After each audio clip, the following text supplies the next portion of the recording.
అందరికీ నమస్కారం. శ్రీమద్ భగవద్గీత ఆధ్యాత్మిక రహస్యాలు అనే శీర్షిక ద్వారా శ్రీ త్రినాథ్ గారు ధారావాహిక ప్రసంగం చేస్తున్నారు. వారి ధారావాహిక ప్రసంగంలో ఈరోజు 282వ ప్రసంగం చేస్తున్నారు. శ్రీ త్రినాథ్ గారికి స్వాగతం. శ్రీమద్ భగవద్గీత ఆధ్యాత్మిక రహస్యాలు కార్యక్రమాన్ని వీక్షిస్తున్నటువంటి సోదర సోదరిమణులందరికీ కూడా హార్దిక స్వాగతం. నమస్కారం. శ్రీమద్ భగవద్గీత ఆధ్యాత్మిక రహస్యాలు ఈ కార్యక్రమంలో మనం ముఖ్యంగా ఒక విషయాన్ని తెలుసుకుంటున్నామండి. ఏమిటంటే ఆ ముఖ్యమైన విషయము, భగవంతుడికి వర్తమాన సమయంలో భక్తులు, నిజంగా భగవంతుడి పైన సంపూర్ణ విశ్వాసం ఉన్నటువంటి భక్తులు, భగవంతుడు ఉన్నాడు అనేటువంటి నమ్మినటువంటి భక్తులు ఎంత సమయాన్ని కేటాయిస్తున్నారు, ఎటువంటి విధంగా భగవంతుడిని మనము ఆరాధిస్తున్నాము, భగవంతుడిని చాలా ఉన్నతంగా మనం ట్రీట్ చేస్తున్నామా లేక సాధారణంగా ట్రీట్ చేస్తున్నామా, ఎక్కువ సమయాన్ని భగవంతుడితో గడుపుతున్నామా లేదా అతి కొద్ది సమయాన్ని మాత్రమే భగవంతుడికి ఇస్తున్నామా, ఎవరికి వాళ్లే బుద్ధి నేత్రాన్ని తెరుచుకుని అర్థం చేసుకోవాల్సిన విషయం. వైపున భగవంతుడి గురించి ఏమంటామండి? సర్వశక్తివంతుడు అంటాం, సర్వోన్నతుడు అంటాం, సర్వజ్ఞుడు అంటాం, అంటే ఆది మధ్యాంతాల జ్ఞాత అంటాం. ఇంకేమిటంటామండి? పతిత పావనుడు అంటాం. అర్థమైందండి? సృష్టి యొక్క ఏమంటాడు? నిర్మాత అంటాం, క్రియేటర్, జనరేటర్. అర్థమైందండి? సర్వగుణాల సాగరుడు, దివ్య గుణాల సాగరుడు. ఏం చెప్తామండి? విశ్వాత్మలందరికీ తండ్రి. పితాహమస్య జగత మాతా ధాత పితామహ. విశ్వాత్మలందరికీ తండ్రి. ఇంత విశిష్టంగా ఉన్నటువంటి ఇన్ని విధాలుగా మనము భక్తి మార్గంలో రకరకాల విధాలుగా పూజలు, పునస్కారాలు, యజ్ఞాలు, యాగాలు, జపాలు, తపాలు, నోములు, వ్రతాలు ఇవన్నీ మనం చేస్తూ ప్రతినిత్యము భగవంతుడికి ఎంత ప్రాధాన్యత ఇస్తున్నాము అన్న విషయాన్ని అర్థం చేసుకునే ప్రయత్నం చేయండి. ఎందుకు ప్రపంచంలో వర్తమానంలో విలువలు పడిపోతున్నాయి, చరిత్రహీనులు పెరుగుతున్నారు, ఒకరికొకరు మోసం చేసుకుంటున్నారు, చంపుకుంటున్నారు, యుద్ధాలు, మారణకాండలు, ఏమండి మోసాలు, లంచాలు, సాటి మనిషికి దుఃఖాన్ని ఇచ్చి గొప్పగా అవ్వాలనేటువంటి ఆ యొక్క భావనలు, ఇవన్నీ ఎందుకు జరుగుతున్నాయండి? ఇది కరెక్ట్ విధానమా? ఈ విధంగా జరగడమే కరెక్ట్ అని ఎక్కడైనా ఉన్నదా? భగవంతుడికి కొద్ది సమయం మాత్రమే, ఏదో ప్రతిరోజు ఒక మొక్కుబడిగా, ఒక కర్మకాండగా, ఒక పూజా గదిలో వెళ్ళి ఒక 5 నిమిషాలు 10 నిమిషాలు చాలా టైట్ గా బిజీగా ఉన్నటువంటి వాళ్ళు ఏం చేస్తారంటే ఒక క్షణం కూడా అలా నుంచి వెళ్ళిపోతారు. అంటే మనం భగవంతుడితో మనము మాట్లాడుతున్నావు, నాకు ఈ పని చేసి పెట్టు, ఆ పని చేసి పెట్టు, కానీ ఎప్పుడైనా మీరు స్వప్నములోనైనా ఈ విషయాన్ని అర్థం చేసుకున్నారా? భగవంతుడు నా కొరకు ఏ సందేశాన్ని ఇవ్వడానికి ఆయన వచ్చారు అన్న విషయం అర్థం చేసుకున్నారా? భగవంతుడి మాటలు మనం వినవలసిన పని లేదు. కేవలం మన యొక్క భౌతిక లౌకిక ఇంద్రియ సుఖాలని అనుభవం చేసేటువంటి కోరికలు తీర్చడానికి మాత్రమే మనం ఈ రోజున భగవంతుడిని వాడుకుంటున్నామండి. కాస్త ఆలోచించినట్లయితే ఇందులో ఉన్నటువంటి విషయాలు మీకు చాలా స్పష్టంగా అర్థమవుతాయి. ఆధ్యాత్మిక రహస్యాలు, ఈ భగవద్గీత ఆధ్యాత్మిక రహస్యాల యొక్క ముఖ్య ఉద్దేశం ఏంటంటే భగవంతుడి యొక్క సర్వోన్నత స్థానాన్ని పునః మన హృదయాలలో స్థాపన చేసే ఉద్దేశంతోనే భగవంతుడి మాటలు మనం వినడమే మనకు ముఖ్యమైన ఉద్దేశము. భగవంతుడిని మనం ఏదో చిన్న చిన్న లౌకిక భౌతిక ఇంద్రియ సుఖాల కొరకు కోరికలు కోరుకోవడం కాదని తెలుస్తుంది మనకి. ఇప్పటికే మనము చాలా ఎపిసోడ్స్ లో మనం విషయాలు చర్చించుకున్నాం. ఇప్పుడు మనం ధార్మికము ఆధ్యాత్మికంలో గత ఎపిసోడ్ లో కొన్ని విషయాలు తెలుసుకున్నాం, కొన్ని కాన్సెప్ట్స్. ఇప్పుడు 2 కాన్సెప్ట్స్ మీ దృష్టికి తీసుకొని వస్తాను. గత ఎపిసోడ్ లో ఒకటి సుఖము అన్నాం, చూసారా? ఈ సుఖము ఆనందము అన్న దానికి మనం చాలా స్పష్టంగా ఉండాలండి. ఆనందము సుఖం అనే దాని మీద ఇంకొక పాయింట్ మీకు యాడ్ చేస్తాను ఈ ఎపిసోడ్ లో. ఇప్పుడు ఆనందము అంటే అతీంద్రియ సుఖాన్ని ఆనందం అంటారు. అర్థమైందంటే దేహాతీత సుఖం అనమాట. ఇంద్రియాతీతం అంటే ఏంటి? దేహాతీత సుఖం. అది దేని నుండి ఉత్పన్నమవుతుంది? ఆత్మ నుండి ఉత్పన్నమవుతుంది. దాన్ని ఆత్మ నుండి ఉత్పన్నమయ్యేటువంటి సుఖాన్ని మనము ఆనందము అంటున్నాము. అదే విధముగా ఇంద్రియాల నుండి మనం పొందేటువంటి సుఖం ఏదైతే ఉందో, ఇంద్రియాల నుండి పొందేటువంటి ఆనందం ఏదైతే మనం అనుకుంటున్నామో, హ్యాపీనెస్ అంటున్నాం ఇంగ్లీష్లో, ఆనందాన్ని ఏమో బ్లిస్ అంటున్నాము, సుఖాన్ని హ్యాపీనెస్ అంటున్నాము.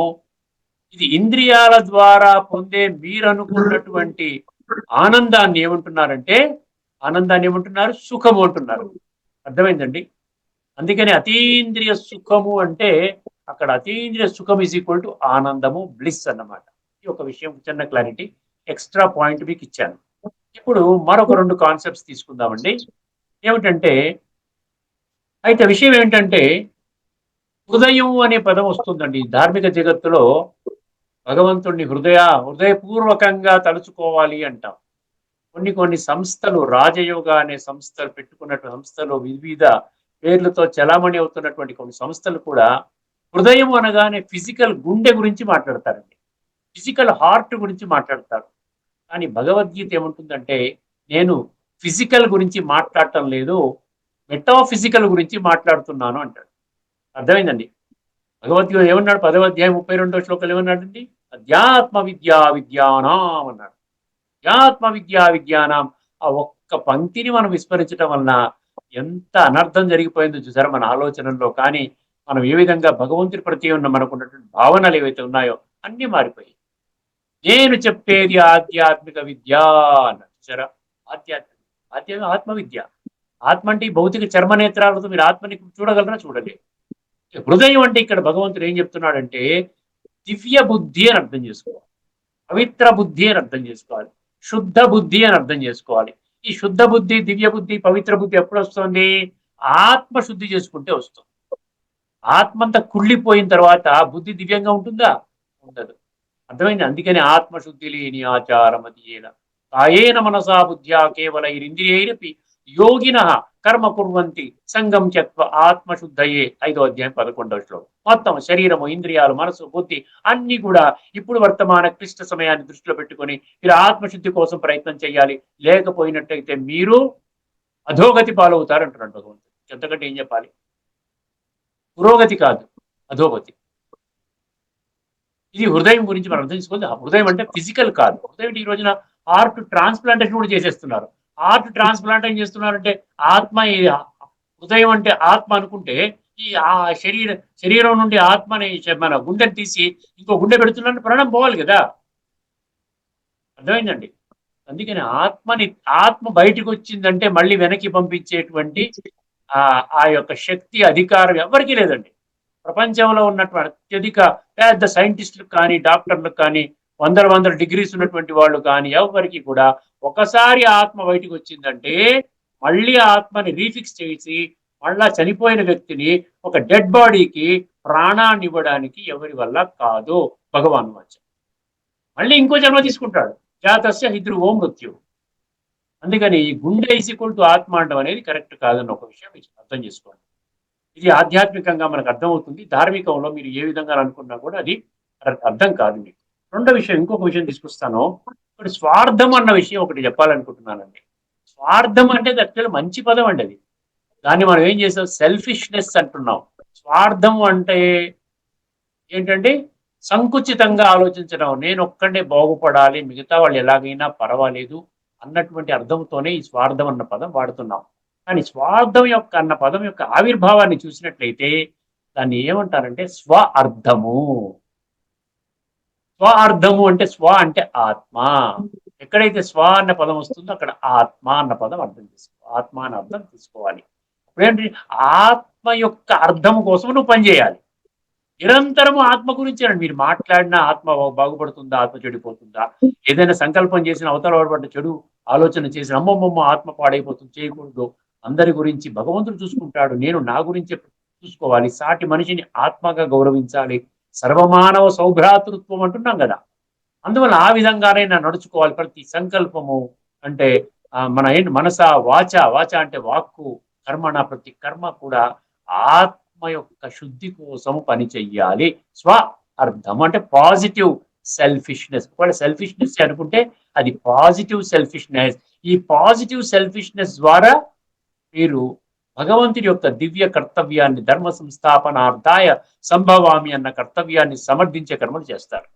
అర్థమైందని ఆధ్యాత్మిక కోణంలో అర్థం చేసుకున్నప్పుడే ఇది స్వార్థం. లేకపోతే మీరు స్వార్థం అనుకొని వాడిని మోసం చేయటం, కల్తీలు, మోసాలు, వాడిని దుఃఖపెట్టి లంచం తీసుకొని వాడిని బాధ పెట్టి ఈ విధంగా చేసుకుంటూ ముందుకెళ్తే దాన్ని ఏమంటున్నారు? సెల్ఫిష్నెస్. అంటే నెగటివ్ సెల్ఫిష్నెస్ అన్నమాట.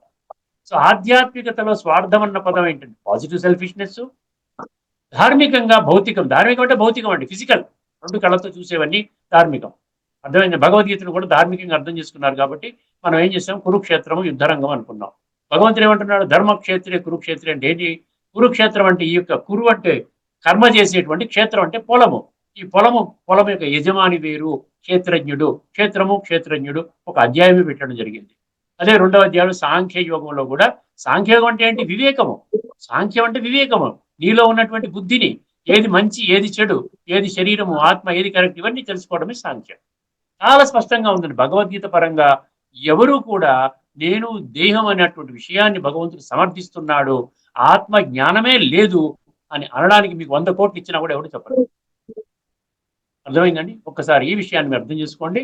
ఇప్పుడు మన ముఖ్యమైన విషయం మనం ఏంటంటే కర్మ చేస్తూ కర్మ ఫలితాన్ని విడిచిపెట్టాలనే ఒక అంశం కింద మనము వివిధ కోణాలలో భగవంతుడు చెప్పినటువంటి విషయాలన్నీ తెలుసుకుంటున్నాం. ఇప్పుడు మనం ఏం తెలుసుకోబోతున్నామంటే, ఏం తెలుసుకున్నాం? తపస్సు గురించి తెలుసుకుంటున్నాం. సాత్విక తపస్సు అంటే ఏమిటి? రాజసిక తపస్సు అంటే ఏమిటి? తామసిక తపస్సు అంటే ఏమిటి? అంటే ఎందుకు ఇన్ని కాన్సెప్ట్స్ ఏవైతే ఉన్నాయో, ఇన్ని ప్రక్రియలు ఏవైతే ఉన్నాయో, ఇన్ని ఈ విషయాలు ఏవైతే ఉన్నాయో, దీన్ని ఎందుకు ఇంత డీటెయిల్డ్ గా చర్చిస్తున్నాడండి భగవంతుడు? అవసరం ఉందా అంతా? నిజంగా అది కురుక్షేత్ర యుద్ధంలో అయినట్లయితే ఇవన్నీ అవసరమా? ఈ భారతదేశానికి ఇంకొక దేశానికి యుద్ధం అయిందనుకోండి, ఏం మాట్లాడుకుంటారండి? ఒక్కసారి 100% ఏం మాట్లాడుకుంటారు?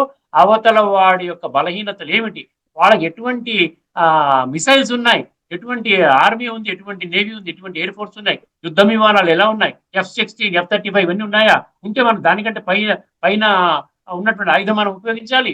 ఇవే కదండి చర్చించుకుంటారు. వార్ రూమ్ అంటారు కదా. మరి ఇంత భయానక యుద్ధంలో మరి ఏం చర్చించుకుంటున్నాం మనము? హాయిగా ఉండండి, అందరూ నా పిల్లలు అంటున్నాడు, క్షమించండి, క్రోధం చేయకండి, అహంకారం పనికిరాదండి అంటున్నాడు కదా. దృష్టికోణాన్ని మార్చుకునే ప్రయత్నం చేయండి. ఒక్కసారి ఇప్పుడు మళ్ళీ ఈ శ్లోకాన్ని తీసుకుందాం. మనం సాత్విక తపస్సు గురించి గత ఎపిసోడ్లో చర్చించుకున్నాము. ఇప్పుడు రాజసిక తపస్సు, ఈ మూడు కూడా ఏం చేయాలి? ఈ సాత్విక, రాజసిక, తామసిక మనం ఏ కోణంలో అర్థం చేసుకోవాలండి? అసలు తపస్సు అంటే ఏమిటో ఏం చెప్పాడు? తపస్సు శారీరక తపస్సు, వాచక తపస్సు, మానసిక తపస్సు, ఈ మూడింటిని మనం దృష్టికోణంలో పెట్టుకోవాలి. శారీరక తపస్సు అంటే ఏమన్నాడు? దేవ ద్విజ గురు ప్రాజ్ఞ పూజనం శౌచమార్జవం బ్రహ్మచర్య మహంసాచ శారీరం తప ఉచ్యతే అనుద్వేగకరం వాక్యం సత్యం ప్రియహితం చయత్ స్వాధ్యాయాభ్యసనం చైవ వాంగ్మయం తప ఉచ్యతే మనః ప్రసాద సౌమ్యత్వం మౌనం ఆత్మ వినిగ్రహ భావ సంశుద్ధి రిత్యేత తపో మానసముచ్యతే. అక్కడ సాత్విక తపస్సు ఏమన్నాడు? శారీరక తపస్సు, వాచక తపస్సు, మానసిక తపస్సు ముందు ఎక్స్ప్లెయిన్ చేసి, దీనిని ఫలితం లేకుండా అంటే ఫలాన్ని ఆశించకుండా చేసినట్లయితే, ఫలాన్ని ఆశించకుండా చెయ్యాలి, శ్రద్ధపూర్వకంగా చెయ్యాలి, అప్పుడు ఈ తపస్సుని సాత్విక తపస్సు అంటారు. ఇప్పుడు ఇటువంటి తపస్సులు ఏ విధంగా చేస్తే రాజసికం అవుతుందో ఒక్కసారి అర్థం చేసుకోండి. ఒక్కసారి శ్లోకం 17వ అధ్యాయంలోని 18వ శ్లోకం నేను చెప్పబోతున్నానండి. శ్రద్ధ వహించండి. శ్రద్ధావాన్ లభతే జ్ఞానం. అర్థమైంది? శ్రద్ధ కేవలం భగవంతుడి శ్రద్ధ అడుగుతున్నాడు. అశ్రద్ధ దానాహ పురుష ధర్మస్య అస్య పరంతప అప్రాప్య మాం నివర్తంతే మృత్యు సంసారవర్త్మని. ఎంత గంభీరంగా చెప్పాడండి. నీకు నా పట్ల కానీ, నేను చెప్పే జ్ఞానం పట్ల కానీ నీకు అశ్రద్ధ కానీ ఉన్నట్లయితే నీవు నన్ను పొందలేవు. నీవు మృత్యు సంసారమైనటువంటి, మృత్యు సంసారం అంటే ద్వాపర కలియుగాలు, దైవీ సంసారం అంటే సత్య త్రేతాయుగాలు. నువ్వు మృత్యు సంసారంలోనే పరిభ్రమిస్తూ తిరుగుతూ ఉంటావు. ఆయన నీకు శ్రద్ధ లేకపోతే, అత్యంత శ్రద్ధ ఉండాలన్నమాట. శ్రద్ధా భక్తులు అంటాం చూసారా, మామూలు భక్తి చేస్తున్నాం, శ్రద్ధాభక్తి చేయటం లేదు. 9వ అధ్యాయం 3వ శ్లోకం ఇందాక చెప్పింది. శ్రద్ధ అశ్రద్ధ దానాహ పురుష ధర్మస్య, ధర్మ మార్గంతో విడిచిపెట్టేస్తావు. అప్రాప్యమామన, నన్ను ప్రాప్తి చేసుకోలేవు. తల కింద పెట్టి కాళ్ళు పైన పెట్టి లక్షల సంవత్సరాలు తపస్సు చేసినా నీవు భగవంతుడు దొరకడు నీకు. నివర్తంతే మృత్యు సంసార వర్త్మని. ఈ విధంగా పరిభ్రమ చేస్తూ ఉంటావు, నీ జీవితం భ్రష్టు పట్టేస్తుంది.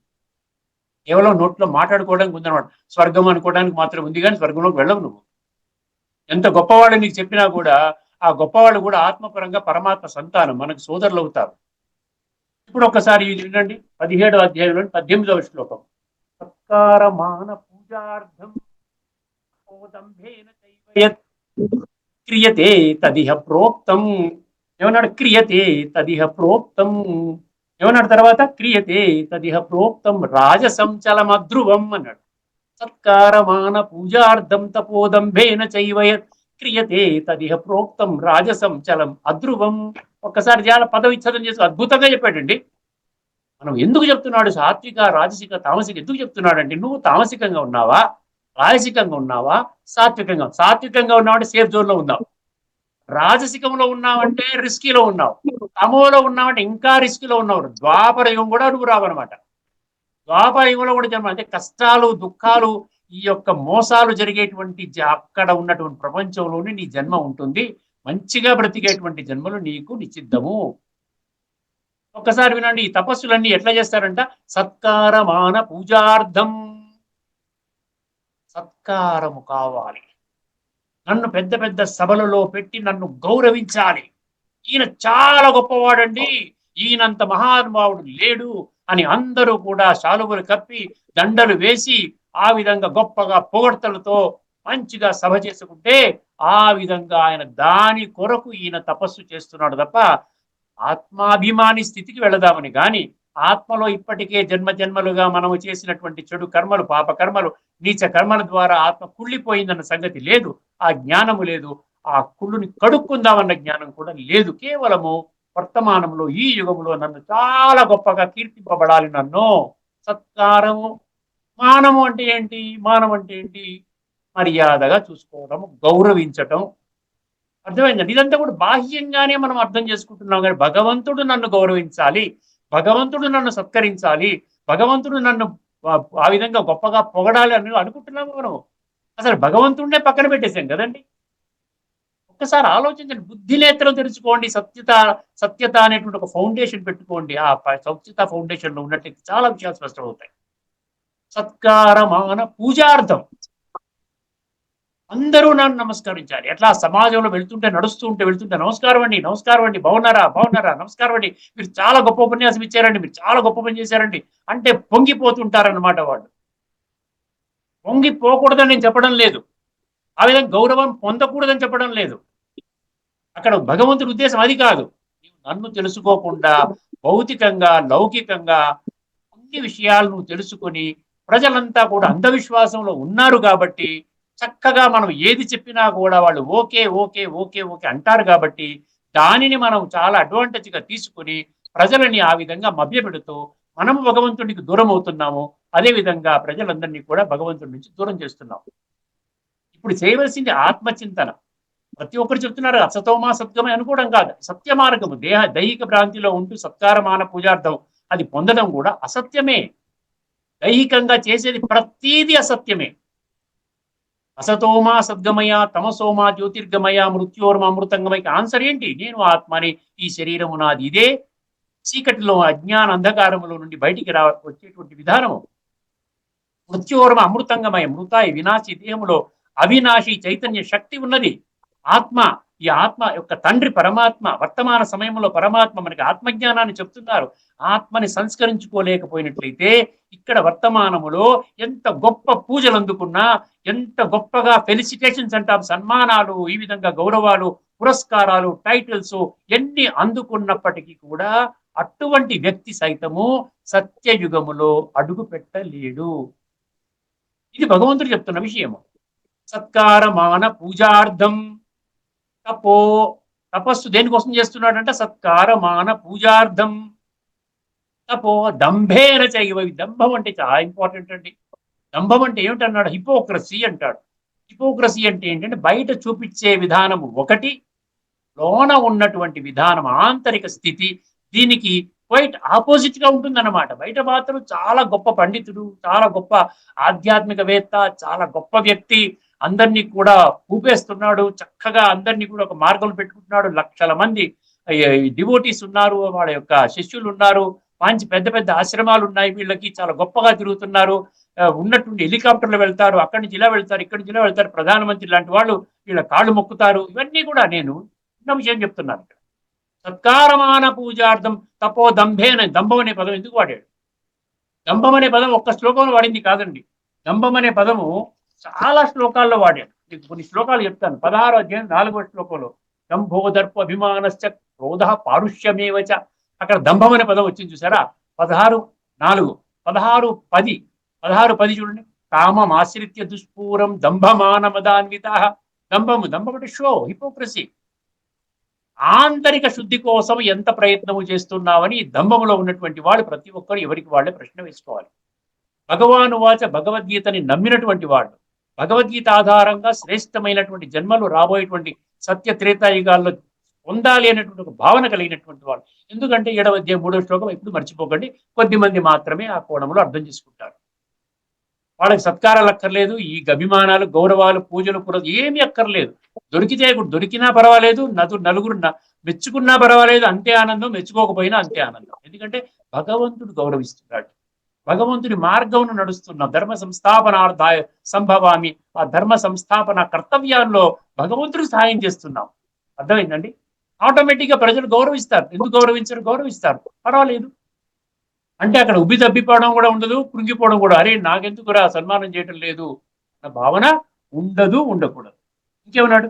ఆత్మ సంభావితా స్తబ్ద ధనమాన మదాన్వితా మోహాద్ గృహీత్వా యజంతే నామయజ్ఞయిస్తే దంభేన అవిధి పూర్వకం అన్నాడు. అవిధి పూర్వకం. దంభం అంటే అవిధి, అవిధి, విధిపూర్వకం కాదు. అది ఎక్కడ? 16వ అధ్యాయం 17వ శ్లోకం. తర్వాత 18వ అధ్యాయం 17వ అధ్యాయం 18 ఇప్పుడు మనం చెప్పుకుంటున్నాం. అదేవిధంగా 3వ అధ్యాయంలోని 6వ శ్లోకం, అక్కడ ఏమంటాడు? మిథ్యాచారం అంటాడు. కర్మేంద్రియాణి సంయమ్య యాస్తే మనసా స్మరణ్. తర్వాత ఏమన్నా? ఇంద్రియార్థాన్ విమూఢాత్మ మిథ్యాచార. మిథ్యాచారన్న దంభ అన్న ఒకటే, దంభి అన్న విద్యాచారి అన్న ఒకటే. విద్య అంటే పైన చూపించుకునేది అనమాట. లోన మాత్రం ఎటువంటి పైన ఆర్భాటము, లోన మాత్రం ఏమీ లేదు. కేవలం బయట బాహ్యంగా చెప్పుకునేది అందరూ మెచ్చుకున్నప్పుడే చాలా గౌరవం, ఆనందాన్ని పొందుతారు. పరమాత్మ జ్ఞానము లేదు, ఆత్మ జ్ఞానము లేదు, రాజయోగ జ్ఞానం లేదు.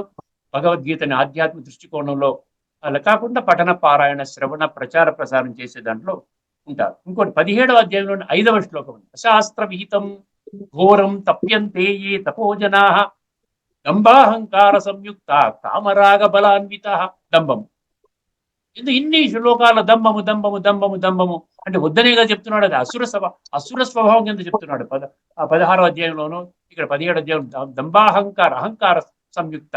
తర్వాత 17వ అధ్యాయంలో 12వ శ్లోకం, అభిసంధాయితు ఫలం దంభార్థమపి చైవయత్ క్రియతే ఇజ్జతే భరత శ్రేష్ఠ తం యజ్ఞం విద్ధి రాజసం. ఇది రాజస లక్షణం అంటే, అందుకు గుర్తుపెట్టుకోండి. రాజస లక్షణం అంటే ఏమిటండి? ఏం చెప్పాడు? సత్కారమాన పూజార్థం తపో దంభేన చైవయత్. అదే తర్వాత ఏమన్నా? క్రియతే అంటే ఈ విధంగా చేయడం అనమాట. క్రియతే అంటే చేయడం. సత్కారమాన పూజార్థం తపోదంభేన చైవయత్ క్రియతే తద్ ఇహ ప్రోక్తం. ఇహ అంటే ఈ లోకంలో ఇప్పుడు జరిగేటువంటి విధానం, ఇదంతా కూడా ఏమంటున్నాడు? రాజసం. ఇది రాజసం. రాజసంలో ఉన్నటువంటి వాళ్ళు సాత్విక సంస్కారాలతో దేహత్యాగము చేసుకునే వాళ్లకు రిజర్వ్ చేయబడినటువంటి సత్యత్రేతాయుగాల్లో ప్రవేశము నిషిద్ధము. ఎంత ఘోరమైనటువంటి వాళ్ళు, భయంకరమైనటువంటి వాళ్ళు లాస్ గురవుతున్నారండి, నష్టానికి గురవుతున్నారు వాళ్ళు. కేవలం ఒక్క జన్మ యొక్క ప్రాప్తి అనేక జన్మల యొక్క అద్భుతమైనటువంటి దైవీ సంస్కారాలతో కూడినటువంటి దేవీ దేవతలుగా ఆ విధంగా సన్మానింపబడేటువంటి అటువంటి జన్మలని విడిచిపెట్టుకునేది కేవలం ఒక్క జన్మ కోసం మనం ఏదో సత్కారము, సన్మానము, పూజలు అందుకోవటం కోసం జీవితాన్ని పణంగా పెట్టుకుంటున్నామని భగవంతుడు చెప్తున్నాడు. సత్కారమాన పూజార్థం తపోదంభేన చైవ క్రియతే తదిహ ప్రోక్తం రాజసం చలం అద్రువం అన్నాడు. ఇక్కడ చలము అద్రువం 2 శబ్దాలు కీలకం అండి. చలం అంటే ఏమండి? చలం అంటే చలించేది, అచలం అంటే స్థిరంగా ఉండేది. అంటే అస్థిరం అంటున్నాడు. ఇన్కాన్స్టెంట్, కాన్స్టెంట్ గా ఉండదు. నువ్వు ఎంత పూజలు అందుకున్నా, ఎంత మంది చేత దండలు వేయించుకున్నా, ఎంత గొప్ప గొప్ప వాళ్ళు ఉపన్యాసాలలో నిన్ను బాగా పొగిడినా అది స్థిరంగా ఉండదు అంటున్నాడు. ఎందుకు స్థిరంగా ఉండదు ఆలోచించారా? ఎందుకు స్థిరంగా ఉండదు ఆలోచించారా ఎప్పుడైనా? ఎందుకంటే నువ్వు దైహికంగా చేస్తున్నావు, నీ దేహమే స్థిరం కాదు. ఈ దేహమే స్థిరం కాదు, దేహము వినాశి, ఆత్మ అవినాశి, ఆత్మ వజ్రము, ఇది పెట్టి మాత్రమే. సో పెట్టి ద్వారా నువ్వు ఈ యొక్క ఇవన్నీ కోరుకుంటున్నావు కాబట్టి అది స్థిరం కాదురా నాయన, చలం అన్నాడు ఒక్కసారి. మళ్ళీ ఏమన్నాడు? అధ్రువం అన్నాడు. ధ్రువం అంటే ఫిక్స్డ్, ధ్రువం అంటే ఫిక్స్డ్, అధ్రువం అంటే ఏంటి? నాట్ ఫిక్స్డ్, ఎప్పుడైనా పోవచ్చు, ఎప్పుడైనా పోవచ్చు. అధ్రువం అంటే ఇంపర్మనెంట్, శాశ్వతం కాదు. ఇది ఆత్మ యొక్క ఉనికిలో ఉంటూ ఆత్మ యొక్క అనుభూతిలోకి వెళ్ళి పరమాత్మతో రాజయోగం అనే ప్రక్రియ ద్వారా నిరంతరము గడపమని భగవంతుడు చెప్తున్నాడు. మన్మనాభవ మద్భక్తో మధ్యాజీ మా మనసు నమస్కురు మామే వైశ్యస్ యుక్వైవమాత్మానం అన్నాడు. సత్యం తే ప్రతిజానే ప్రియోసిమి అన్నాడు. మయ్యర్పిత మనోబుద్ధి అన్నాడు. మయ్యేవ మన అధస్వ మయి బుద్ధిం నివేశయ నివసిష్యసి మయ్యేవ అత ఊర్ధ్వం నా సంశయ. ఇన్ని విషయాలుగా ఒక 26 శ్లోకాల్లో నీవు నన్ను మనసు ద్వారా బుద్ధి ద్వారా సంబంధాన్ని జోడించాలి. అప్పుడే నీ సంస్కారాలు పరివర్తన చెందుతాయి. సంస్కార పరివర్తన నీ ముఖ్యమైనటువంటి ధ్యేయము, లక్ష్యము కావాలి. నీ అంతిమ లక్ష్యం అదే కావాలన్నమాట. ఫైనల్ డెస్టినేషన్ ఏంటి? ఎంతవరకు నేను ఆత్మని ప్యూరిఫై చేసుకున్నాను, ఎంతవరకు దైహిక భ్రాంతి నుండి దాటి ఆత్మచింతనలోకి వచ్చి, ఎప్పుడైతే మీరు ఆత్మచింతనలోకి వస్తారో పరమాత్మ కరెంట్ పాస్ అవుతారు, గ్యారంటీ. మీరు చేయవలసిందల్లా స్వయాన్ని అర్థం చేసుకుని స్వాభిమానంలోకి రావటం అన్నమాట. అందుకని ఏమన్నాడు? సత్కారమాన పూజార్థం తపోదంభేన చైవయత్ క్రియతే తదిహ ప్రోక్తం రాజసం చలం అధ్రువం అని. ఇది ఇంపర్మనెంట్ అంటున్నాడు. అర్థమైందండి? ఇది చాలా ముఖ్యమైన విషయం, ప్రతి ఒక్కరు గమనించవలసిన విషయము. ఎందుకంటే ఈ రోజున వర్తమానములో గౌరవాన్ని కోరుకుంటున్నాం, సెల్ఫ్ రెస్పెక్ట్ ని కోరుకోవడం లేదు. సెల్ఫ్ రెస్పెక్ట్ అంటే బాడీ రెస్పెక్ట్ అనుకుంటున్నాం, కానీ భగవంతుడు ఏమంటున్నాడు? సెల్ఫ్ రెస్పెక్ట్ అంటే బాడీ రెస్పెక్ట్ కాదు, ఆత్మ గౌరవము అంటున్నాడు. అర్థమైందండి? ఆత్మని గౌరవించుకోవడం అంటే స్వయాన్ని మనం గౌరవించుకోవాలి. స్వయానికి మనమే అద్భుతం, అమోఘం, భగవంతుడి యొక్క ప్రాప్తి దొరికింది. ఎంత అదృష్టవంతుడిని, నా అంత అదృష్టవంతుడు లేడు. అతి కొద్ది సంఖ్యలోని మనుషులు మాత్రమే భగవంతుని యొక్క ప్రాప్తి, భగవంతుని యొక్క సత్య వారసత్వానికి అర్హత పొందుతున్నారు. అందులో నేను ఉన్నాను. ఎంత గౌరవం అండి, ఎంత గౌరవం చెప్పండి. నిజంగా భగవంతుడు మనకి పూలదండలు వేస్తున్నాడు. ఆధ్యాత్మికంగా అది గొప్ప విషయం అని భగవంతుడు. అందుకనే ఇక్కడ ఏమనిసాడు? ఒక్కసారి రాజసం అని కొట్టిపారేశాడు. 2వ కేటగిరీ, మధ్యస్థంగా ఉన్నావు నువ్వు. ఉత్తమ, మధ్యమ, కనిష్ట దాంట్లో ఎక్కడికి వచ్చావు? మధ్యమంలో వచ్చావు. మధ్యమంలో ఉంటే ద్వాపర యుగంలో జన్మ తీసుకుంటావు. కనిష్టంలో ఉంటే ఎక్కడ తీసుకుంటావు? కలియుగంలోనూ. కలియుగం చివరిని ఎక్కడో 2-3 జన్మలు దొరుకుతాయి. బాధపడే జన్మలు, దుఃఖపడే జన్మలు దొరుకుతాయి. ఇదనమాట ఇందులో ఉన్నటువంటి లోతైన తత్వం. భగవద్గీతలో ఏం చెప్పారో ఒక్కసారి గమనించండి. ఒక్కసారి సత్కార మాన పూజార్థం 17వ అధ్యాయంలోని 18వ శ్లోకం, 17-18 ఒకసారి గమనించండి. ఇతరుల నుండి సత్కారములను గౌరవములను పూజలను, అంటే సత్కారమాన పూజార్థం దాని మీనింగ్ అన్నమాట.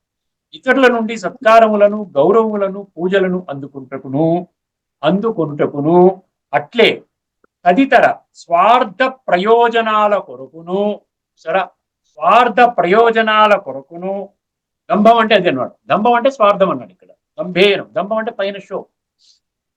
తదితర స్వార్థ ప్రయోజనాల కొరకును స్వాభావికముగా గాని కల్పితముగా కాని చేయబడుననియు, స్వాభావికముగా కాని కల్పితముగా కాని చేయబడుననియు, అనిశ్చిత ఫలములను గాని, అనిశ్చిత ఫలములు చలం అన్నాడుగా. చలం అంటే అది అనిశ్చితమైన ఫలములను గాని క్షణిక ఫలములను గాని ఇచ్చునవియు. అనిశ్చితమైన క్షణిక ఫలములు. ఇక్కడ ఏదైతే నేను చదువుతున్నానో ఇది మీరు అర్థం చేసుకోండి. ఇందాక తత్వం చెప్పాను, దాని ప్రకారంగా భాష్యకాలు రాసుకుని చెప్పాను. మీరు ఏది పదాలు ఏ అర్థాన్ని మీకు ఇస్తున్నాయి? భగవాను వాచలో తత్వము నా జీవితాన్ని సమూలంగా పరివర్తన చేసేది, ఆత్మని సమూలంగా శుద్ధి చేసేది, నన్ను హయ్యర్ పెడెస్టల్లో పెట్టేది. అంతకంటే గొప్పగా ఇంకా ఎదిగేది ఏమిటి ఉండదు. భగవంతుడిని పొందడం, భగవంతుడి సత్యమైన వారసత్వాన్ని పొందడం అనేది అత్యున్నతమైనటువంటి ప్రాప్తి అన్నమాట. ఆ ప్రాప్తిని తీసుకుని వెళ్తోంది. ఇక్కడ ఇచ్చిన దాని మీద మీరు కన్ఫ్యూజ్ అవ్వకండి. స్వాభావికము అని అన్నాడు. ఎందుకన్నాడు? ఈ దంభంలో ఇవన్నీ వచ్చేస్తాయి. అర్థమైందండి? స్వార్థ ప్రయోజనముల కొరకును స్వాభావికముగా గాని కల్పితముగా గాని చేయబడునవియు,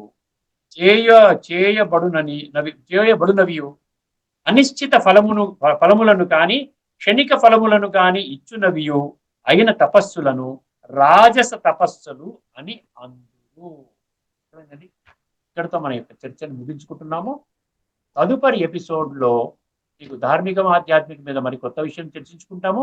అదే విధముగా ఈ యొక్క తామసిక తపస్సులు అంటే ఏమి, దాని యొక్క వివరణ కూడా దొరికింది అనుకోండి, మనము ఏ తపస్సులో ఉన్నామో అక్కడి నుంచి ఎలాగ మనం సాత్వికంగా జంప్ అవ్వాలన్న విషయం మనకి స్పష్టమవుతుంది. ఓకేనండి, అంతవరకు సెలవు. అందరికీ నమస్కారం. లోకా సమస్త సుఖినో భవంతు. ఓం శాంతి. శ్రీమద్ భగవద్గీత ఆధ్యాత్మిక రహస్యాల తాత్విక సారాన్ని సవివరంగా విశ్లేషించిన శ్రీ త్రినాథ్ గారికి ధన్యవాదాలు.